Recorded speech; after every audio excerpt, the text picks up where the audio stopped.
One of the things I love about YouTube is the community that we have here and our ability to share our experiences so that either through videos or even through the comment section, we're able to gather information and make educated investments. And so I've learned a lot from videos, but I've learned a lot from your comments and just being able to steer me in certain directions, try out new rods, new reels.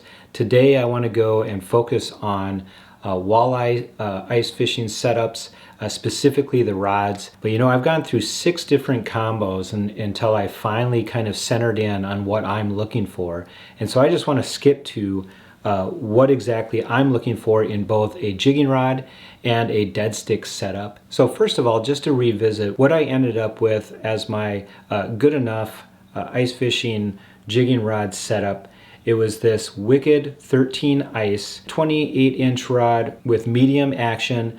You can tell at the tip there, it's got a lot of control. It's got not a lot of wobble on the end, and so you're really able to center in on controlling that jig and making it do what you want. It's also got quite a bit of backbone on that, but the tip is sensitive enough where you still have a really good feel for the bite. Also the reel, like I've said before, I really like this Pflueger Tryon 20. This is the rod and reel setup, and this rod is about a $30 rod. Okay, so $30 and then $30 for a reel is about $60. Again, the action, the control on the tip, the flex on the rod, I really want that to flex all the way through.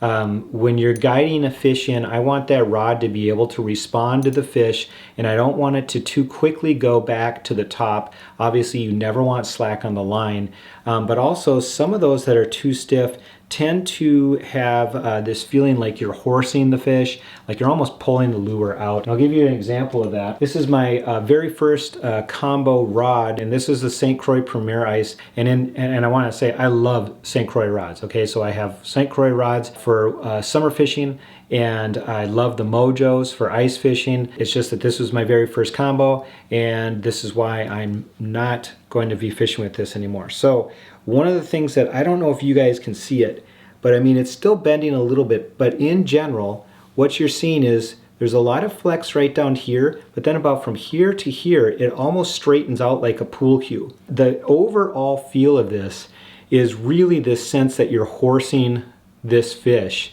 and I don't like it. I've missed a couple big fish, and they've both been on this rod. Now, I am fully aware that it could be operator error. I'm fully aware that this could just be in my head, but I really like the complete flex through the rod, like the last one I just showed you.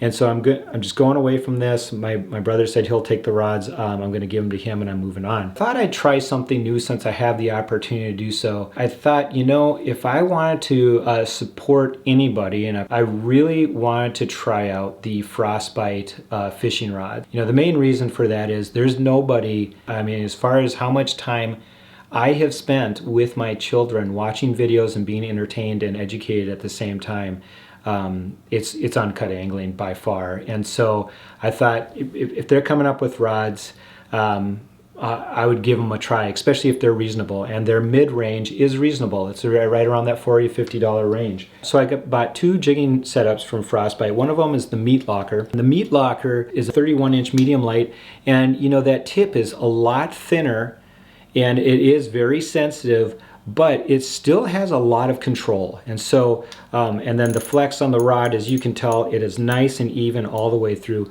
Pretty excited about this rod. This is the mid-range version. This is the one that fit my needs. And then I also wanted to try their medium because I've never tried these rods. I don't know how they feel. You're ordering it online, you're really kind of guessing.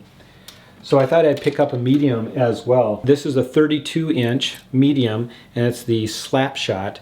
And again, a little thicker tip, not bouncy. It's got a lot of control on that tip. And again, really loads up nice. Really happy with how they feel in my hand and how they feel when I'm just, you know, working them here. This will be exciting to try out on the water and see what it actually ends up to be like. So these were about 50 bucks a piece, I believe. Now moving on to dead sticks. If you watched my video on dead sticks, my favorite is the Berkley Amp Ice. It's a 28-inch medium light, And one of the best things about it is it's $10. At least it was $10 when I bought it. If you look now, it can't be more than $15. I've looked all through the summer. I actually bought one, I'll show you in a second, that was $8. But this Berkley Amp Ice medium light, it's a 28-inch reel, and it's just perfect for that dead stick. It's got, you know, obviously because it's a medium light, there's more flex on the rod.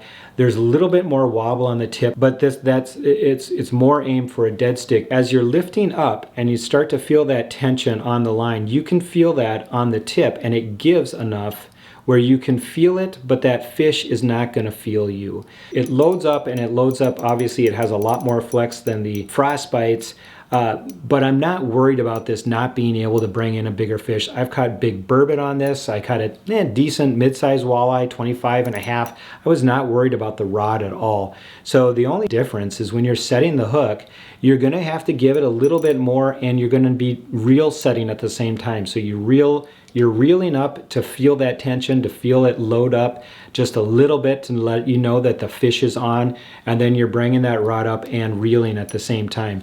You don't need to set the hook as much with a jigging rod because it has more backbone, and so that rod is setting it for you when you're lifting up. You don't have to do as much of a reel set. When I was looking at upgrading what I wanted to try, I went with what one of you guys told me in the comments, which was to try the bait feeder. Most of you would know this, but you know, for those of you who don't, a bait feeder system basically has two drags. One that you can set for when the fish is taking the bait, and it's usually set it really loose, so it's able to just take that down and it doesn't notice any kind of tension at all. And then you can flip that drag off or flip it back to the main drag, which you have set a lot tighter, and set the hook. So for that reason, this dead stick that you go along with the bait feeder is really sensitive on the tip, so that it can really move, and really that you can see that minnow action, and then you can see it pause when that fish starts to come on.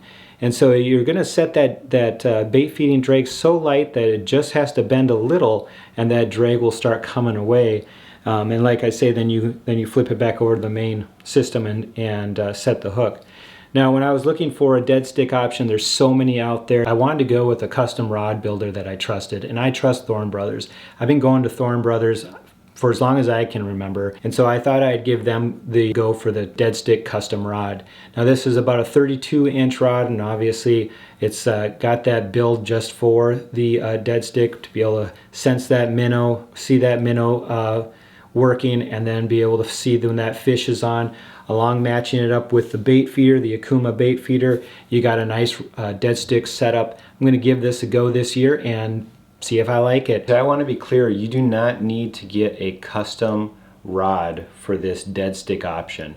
If you're getting away from the bobber and you're trying the bait feeder, all you need is the bait feeder itself, and you can go right back to this Berkley Amp Ice. You probably don't even need to add the spring bobber, but if you want to, you can add this spring bobber, which is very inexpensive. Run that line through it, and the spring bobber is going to give you the same feel as the end of the dead stick. You're going to be able to see that minnow action, and then you're going to be able to see when it kind of stops and it starts to bend down as the bait feeder drag starts to pull out. This works really well for a dead stick option if you're moving away from bobbers and you don't want to buy that, you don't want to spend the money on the custom rods. Again, you can stay with that $10 Berkley Amp Ice, just add the bait feeder, Akuma bait feeder, and a spring bobber, and you'd be good to go. So that's just a quick review of the kind of characteristics you're looking for the two rod system, the jigging rod and the dead stick rod, and that's just a system that you're probably going to use most places that you're fishing for walleyes. And I'll tell you one thing, I'm not a big fan of Panoptics, but a friend of mine had it and brought it up to both Lake of the Woods and Mille Lacs, and all our suspicions were confirmed. I mean, I can't tell you how many times a fish comes in on your jigging rod and you watch that thing chase, and then it zips down and it takes your dead stick, or it zips down and takes your buddy's dead stick. So you really want to have those two actions going the whole time. One, letting that minnow do all the work, and the other one doing the jigging. So like I said before, keep the comments coming. They help me. Hopefully they help other people. I'm not showing you out of expertise. what to get. What I'm doing is showing you what I've got, telling you what I've learned. I want to hear what you guys have learned. And when it comes to that, please, if you guys are going out and doing sleeper house fishing, take your phone out for 5 minutes, walk around the place, tell us a little bit, just make a video, quick video. What's in the house, what you're, if you'd recommend going there. A few of you guys, like North Star Angling, Metro Outdoors, Showtime, you guys are already putting out videos like this, and it's so helpful. It's so nice to be able to see practically what you're going to get when you go somewhere, because you can only tell so much from a couple Facebook pictures. We don't have any safe ice around here, but they are getting more ice, northern Minnesota. Guys, be careful out there. Don't be the ones going out on 1/2 inch or 1 inch of ice. Wait a bit, be safe, and I can't wait to see you out there.